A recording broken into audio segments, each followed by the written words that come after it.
台股今仔日是擱起1019點，徛起4萬4。今年1月到5月平均逐天的成交是9400多億，排佇咧全世界第5名。因為增加也有一寡證券交易商甚至是買賣系統過樣。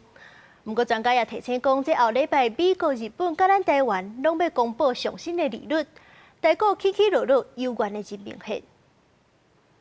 隨着美國總統川普表示講，上緊這個拜六禮拜會和伊朗簽和平協議。拜四美國四大指數強彈，費半收盤大起7.91%，股禮拜五的亞股收紅，韓國起4.63%，日股起2.81%，台股同款是表現真好，以44169點做收，大起1019點。這禮拜發行量加權國際指數的落幅差不多2%，就此的股票的總持單有到144.11條。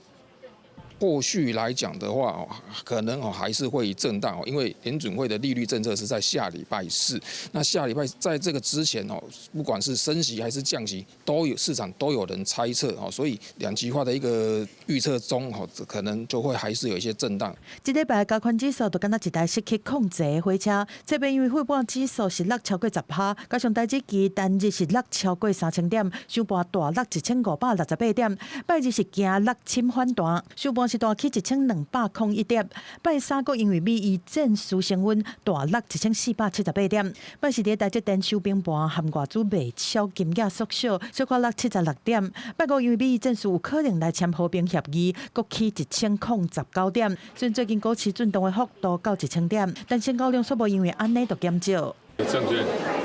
現在因為成交量大，每個月這個經常性的獲利都超過20億。以前也不會想象說證券商每個月可以賺20億以上。針對今年1月到5月的加權股價，證交所董事長林修明表示講，1月到5月日均成交值是有到9459.12億，整體市值是進一步到全球的第5名。國內的散戶，在經過最近股市是一日起一日都來了後，所以典型敢若是第4法人的散戶資金威力，一大堆人進場來布局次大型的 ETF。對4月開始，小輪商務監管公司傳出系統無正常的問題，市場的量各方面都很熱絡了哈，所以大家系統的壓力都很大。台指投資人若是有操作光怪，嘛是要管控資金的水位來降低風險。記者綜合報道。